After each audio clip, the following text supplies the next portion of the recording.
Bom, vocês devem saber que o Dr. Bach foi um médico inglês que descobriu os florais de Bach na década de 1930. E toda a sua pesquisa foi desenvolvida baseada em sua prática clínica, na observação das plantas, na observação dos seus pacientes e na sua própria história de vida. Não sei se você sabe, mas o Dr. Bach foi diagnosticado com câncer. Sofreu uma cirurgia, deram-lhe 3 meses de vida. Sabe por quanto tempo ele viveu depois disso? Por quase 20 anos. Então, perguntamos, o que faz uma pessoa portadora de uma doença grave viver por tanto tempo? Especialmente numa época em que a medicina não contava com toda a tecnologia, os medicamentos e as pesquisas que nós temos hoje. Pois é, provavelmente ele também se perguntou isso. Depois do diagnóstico, o Dr. Bach teve tempo de desenvolver suas pesquisas, divulgá-las entre seus colegas de profissão e documentá-las em um livro chamado Cura-te a Ti Mesmo. O Dr. Bach começou sua carreira como médico alopata. Durante a Primeira Guerra Mundial, ele chegou a cuidar de mais de 200 leitos de soldados feridos. Depois ele passou a trabalhar no Hospital Homeopático de Londres, onde ele teve contato com a homeopatia. Na homeopatia, o foco do tratamento está na pessoa, não está na doença. É uma nova abordagem que para ele fez muito sentido e que ele acabou usando em suas pesquisas sobre os florais. E o que significa isso? O foco na pessoa. Vou dar um exemplo prático. Já aconteceu de você ficar doente depois de ter passado por um momento de estresse? Uma gripe muito forte, uma dor nas costas? Pois é, nesse caso, você concorda que o seu estado emocional em desequilíbrio teve um papel importante no seu processo de adoecimento? Ou quer um outro exemplo? Eu disse que o Dr. Bach trabalhou como médico na Primeira Guerra Mundial, que terminou em 1918. Nesse mesmo ano, a gripe espanhola atacou o planeta e matou mais de 20 milhões de pessoas, 1% da população mundial da época.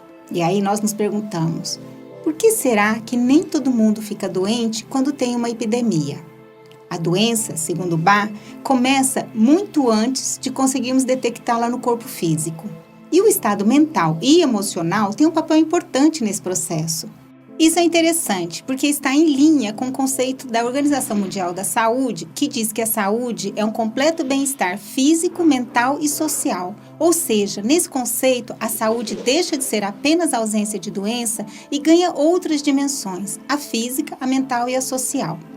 Bach nos diz que se nós dedicarmos apenas à cura do corpo físico, a doença pode voltar, pois não estamos atacando a causa, apenas o efeito. Ou seja, não adianta me tratar com os melhores médicos e ter acesso aos melhores medicamentos. Se eu não mudar a minha postura em relação à vida, então eu curo uma doença e acabo desenvolvendo outra. Ele descobriu as 38 essências, os florais de Bach, que vão atuar no equilíbrio das emoções, porque, segundo ele, nada na natureza pode nos atingir quando estamos felizes e em harmonia. Fácil vivermos sempre felizes e em harmonia? Eu diria que não, mas ele nos deixou algumas dicas em relação a esse desafio. O que eu tenho que fazer? Bom, para começar, Bach nos diz que há 2 grandes erros básicos. O primeiro é o erro de não seguirmos os ditames da nossa alma. A alma aqui pode ser entendida como o eu superior, a nossa essência. Então, todas as vezes que eu não sigo aquilo que ela está me pedindo, eu adoeço. Segundo ele, cada um de nós chega a esse mundo com um propósito de vida, um trabalho que é só nosso. Se por algum motivo mudamos a nossa rota e deixamos de escutar o nosso eu superior, então nos tornamos infelizes e corremos o risco de adoecer. Por isso, ele traz uma abordagem interessante em relação à doença. Dr. Bach diz que ela não é nem vingativa e nem cruel. Ela é apenas corretiva e nos ajuda a entender onde estamos errando para que possamos retornar ao nosso verdadeiro caminho. O outro erro básico que cometemos é agirmos com crueldade contra as outras pessoas, contra animais, plantas, nosso planeta e, por que não, contra nós mesmos. Descobrirmos onde estamos errando, o que quase sempre nos passa despercebido, e o esforço sincero para corrigir a falha levam não apenas a uma vida de alegria e paz, mas também à saúde, diz Bach. É o que hoje chamamos de autoconhecimento e autodesenvolvimento. Para Bach, essa questão de erros era tão séria que ele as chamava de doenças. Ele disse que as principais doenças do homem são falhas como o medo, o orgulho, a crueldade, o ódio, o egoísmo, a ignorância, a instabilidade e a ganância.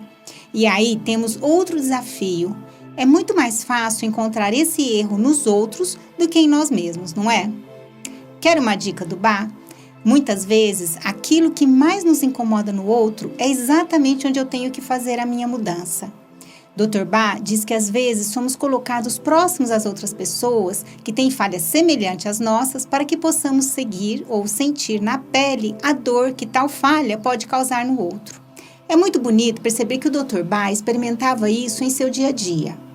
Ao seguir o propósito da sua vida, sua paixão e determinação em busca de uma maneira de deixar as pessoas mais saudáveis, ele conseguiu sobreviver a uma doença grave. Dizia que há motivos de sobra para se ter esperança. Disse ainda que a vida não exige de nós sacrifícios impensáveis, pede-nos apenas para que façamos a viagem com alegria no coração e para sermos uma bênção para aqueles que estão ao nosso redor. Assim, se deixarmos o mundo um pouquinho melhor do que era antes da nossa visita, então teremos cumprido a nossa tarefa. É importante salientar que o Dr. Bá não desprezava a medicina convencional. No capítulo 8 do livro, ele diz que, além dos esforços que temos que fazer para alcançarmos o equilíbrio emocional e transformar nossas falhas em virtudes, temos que administrar remédios que fortalecerão nosso corpo físico e o mental, dando-nos maiores oportunidades de vitória. O importante, se queremos ser saudáveis, é considerar a saúde em seu aspecto mais amplo, para que possamos ser saudáveis física, mental e emocionalmente. É claro que sabemos que há doenças genéticas, lidamos com desafios em relação à alimentação e à qualidade de vida.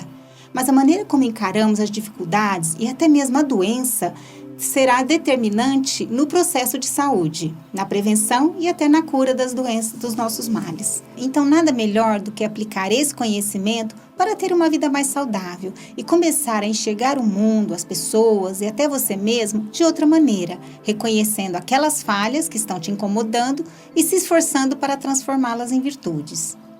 As essências florais poderão te ajudar muito nesse caminho. Caso você queira utilizar os florais em sua prática profissional, então nada melhor do que entender o que está por trás das essências. É fundamental que você, como profissional, tenha consciência de que antes de cuidar do outro, você tem que cuidar de você mesmo. Reconhecer a angústia em alguém é muito mais fácil depois de tê-la experimentado em você. A mesma coisa para o medo, a raiva e assim vai. Então, independente do que você espera ao assistir essa aula e participar desse curso, o Cura-te a Ti Mesmo pode ajudá-la a ter uma vida mais saudável e harmoniosa. Dr. Bá foi sempre muito otimista em relação às suas ideias e disse no capítulo 6 para que não tenhamos medo de mergulhar na vida. Estamos aqui para adquirir experiência e conhecimento e aprenderemos pouco se não enfrentarmos a realidade e não dermos o máximo de nós mesmos.